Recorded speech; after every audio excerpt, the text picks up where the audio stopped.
Saudações a todos, então, retornando ao nosso curso de História do Pensamento Jurídico, a aula de hoje vai ser sobre a ética em Aristóteles. Breves noções sobre ética em Aristóteles. Nós já perpassamos algumas outras discussões sobre relação à política em Aristóteles, o direito em Aristóteles. Vamos agora discutir um pouco sobre a ética em Aristóteles e como ela se relaciona com o próprio pensamento da justiça, que é o nosso, vamos dizer, objetivo em História do Pensamento Jurídico. Então, a primeira discussão que tem que ter aqui é o modo como Aristóteles articula a questão da virtude enquanto um saber ético. Eu falei com vocês desde a aula introdutória sobre Aristóteles. Aristóteles é um pensador, vamos dizer, que destaca o papel da prática, da praxis, ou de uma filosofia prática, se a gente for colocar nesses termos. Então, e a virtude acaba sendo um modo de, vamos dizer, por excelência, da realização dessa prática. A virtude, no pensamento grego antigo, mas em especial em Aristóteles, implica em uma adesão, não a uma reflexão teorética apenas, mas uma volta para, vamos dizer, o mundo das coisas, ou a própria realidade. Então a gente vai ver que há uma passagem aqui da virtude para a eudaimonia, enquanto a grande questão da ética aristotélica.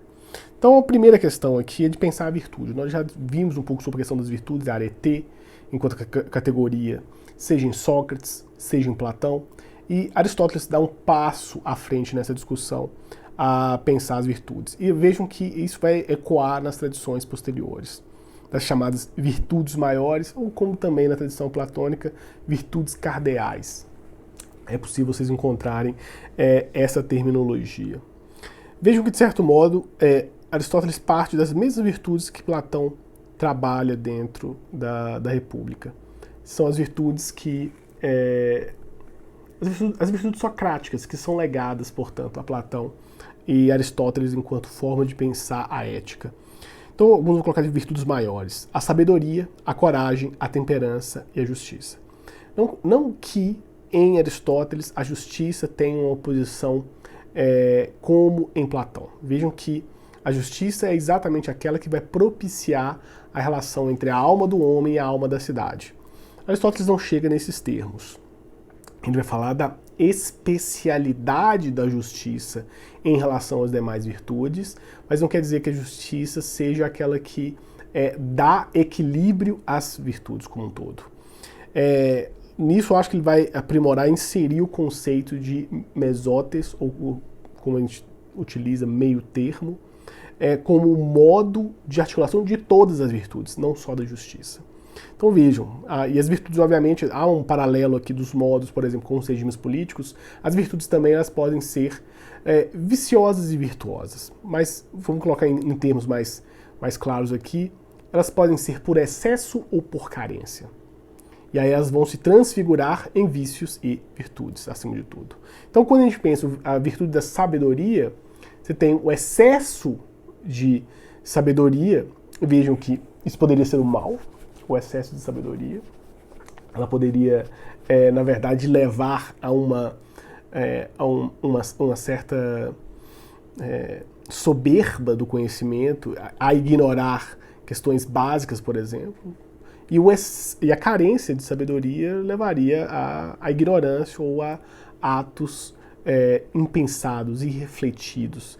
Veja que sabedoria aqui é o conhecimento prático do modo como agir e se portar na realidade. Não é uma virtude teorética aqui.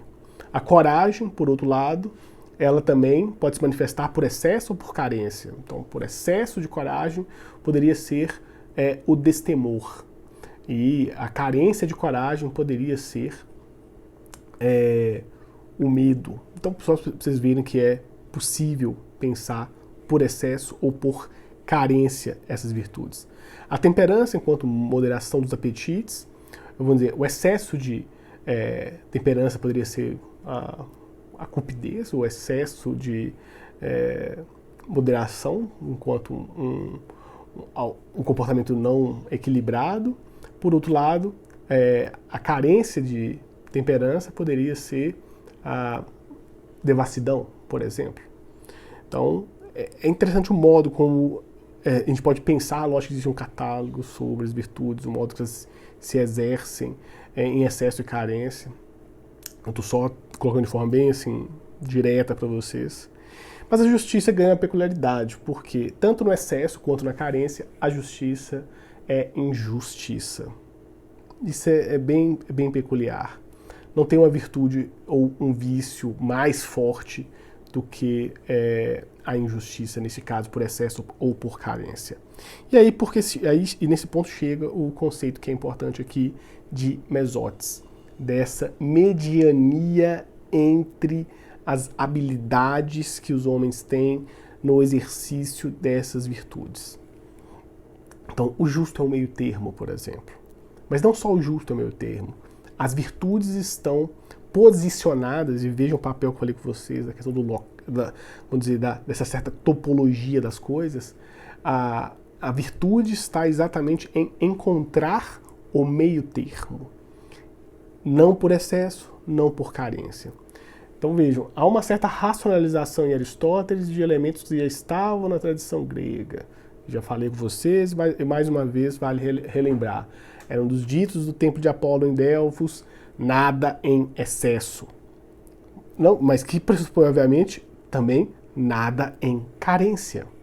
O exercício perfeito das virtudes, dos hábitos, ou de uma vida plena, que é a questão da eudaimonia que nós vamos ver, ela perpassa exatamente nada em excesso, mas também nada em carência daquilo que se vai exercer. É obviamente que para vamos dizer, as diversas funções que as pessoas vão realizar na vida prática, existem certas habilidades que serão em carência. Essa, por exemplo, é uma discussão que, vamos dizer, nós não somos biologicamente, vamos dizer, nós não temos nenhuma vantagem biológica, física, vou colocar nesses termos, física, em comparação a outros animais. Tanto que é uma discussão na antropologia filosófica que o ser humano é um ser carente. Carente de instintos biológicos que garantiriam a sua sobrevivência, diferentemente de outros animais, que já estariam, vamos dizer, municiados biologicamente disso. É uma discussão que não é pertinente aqui agora, mas só para poder colocar para vocês que existe outro lado da moeda. Não é só o excesso, mas a carência também é um problema de relevância na filosofia. Então vejam que isso depois vai até, vamos dizer, ser retomado em vários momentos da tradição, em especial na tradição romana. A virtude está no meio termo, in medio virtus. Isso é algo assim extremamente importante para se poder pensar essa ética das virtudes na tradição clássica.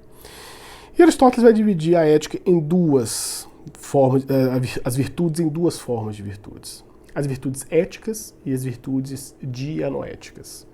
Vejam que, principalmente quando Aristóteles utiliza o termo ética, ele não está trabalhando o conceito de uma ciência do bem. Ele está trabalhando a ética aqui enquanto um saber prático.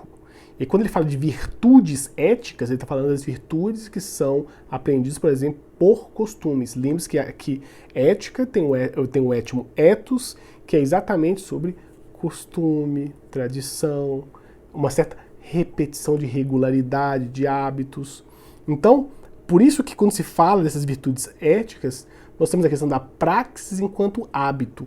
Então as pessoas, por exemplo, vão aprender sobre a justiça, por exemplo, de tratar iguais os iguais e desiguais os desiguais, e vai discutir isso depois na questão da justiça, mas ela é uma justa medida que muitas vezes ela é aprendida por hábito.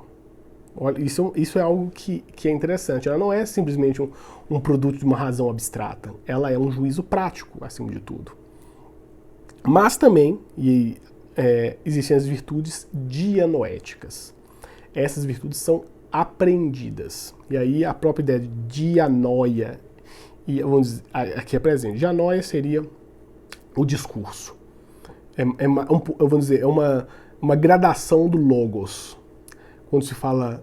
Porque o étimo, na verdade, é nous, que aí virá dianoia depois. Que é essa razão discursiva. Então Aristóteles fala que existem várias virtudes que elas são apreendidas enquanto saberes práticos. Ele vai chamar isso de virtudes dianoéticas. Então, alguns exemplos estariam aqui possíveis. E até ele pode pensar essas virtudes dianoéticas enquanto teoria, enquanto contemplação intelectual. Elas são aprendidas, então, por um processo de razão, não por um processo de imitação. Não é um processo de sedimentação de costumes, mas um processo de crítica em relação ao modo a se portar na vida. E aí, por exemplo, a arte, a ciência, a sabedoria, a prudência, o intelecto estariam relacionados a essas virtudes dianoéticas. E, vamos dizer, isso tudo vai culminar, no final das contas, com a própria eudaimonia. A discussão sobre uma felicidade, nós já discutimos essa categoria da eudaimonia, vou utilizar aqui a tradução comum enquanto felicidade, mas com todas, vamos dizer, toda a carga semântica que há no termo, saibam que não está contida no termo felicidade. Mas todas essas práticas da virtude vão possibilitar o caminho para a eudaimonia. E aí chegamos no tópico que é importante. A eudaimonia, ela é a finalidade da sabedoria. Vejam, e sabedoria em Aristóteles é sempre uma sabedoria prática, é sempre voltada para frônesis, obviamente. Ela não é a sabedoria enquanto um conhecimento descritivo abstrato dos dados reais. Não. A sabedoria é frônese, enquanto modo de jogo prático dentro da realidade. E aí, isso é assim, extremamente importante, e eu faço questão de trazer uma citação da Ética Nicômaco para poder ilustrar o modo como Aristóteles pensa a eudaimonia. Então, citação. Se a felicidade é atividade conforme a virtude, é bem razoável que seja conforme a virtude mais excelente. Essa será a virtude daquilo que em nós há de melhor.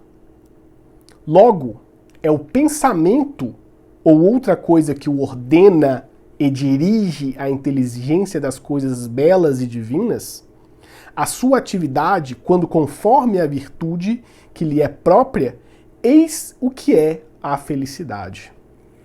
De fato, o pensamento é o que em nós há de mais excelente.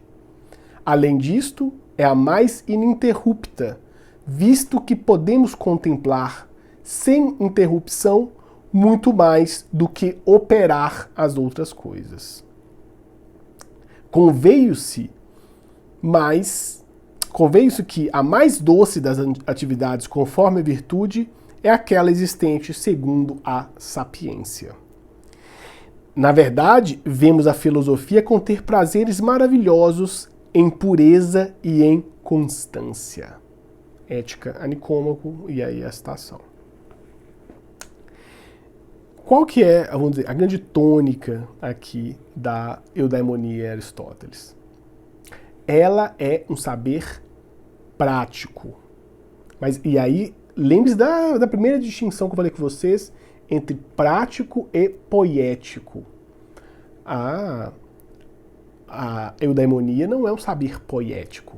Ele não se volta para o fazer, para o manusear, para o produzir.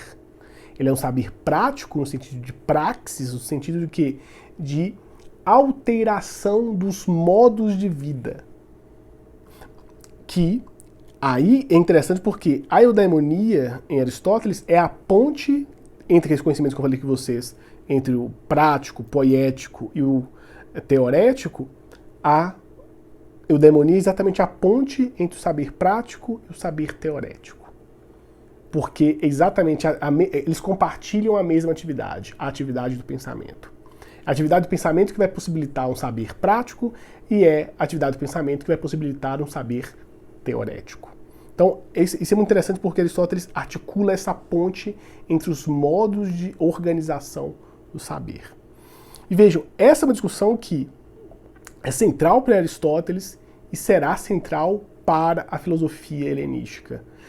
Todas as filosofias helenísticas tentarão responder à pergunta da eudaimonia ao seu modo, Guardem isso porque é uma questão assim que é de articulação central para todo pensamento helenístico, que acaba sendo não apenas isso, não é mérito de Aristóteles, mas Aristóteles é aquele que coloca a questão da eudemonia enquanto mais central para o pensamento da própria ética. Perfeito? Vejam que nós estamos segmentando aqui os momentos, né? O momento da política, o momento do direito e o momento da ética, para a gente poder exatamente ver a concreção disso para o pensamento da justiça ou a virtude da justiça. Perfeito? Então, até breve.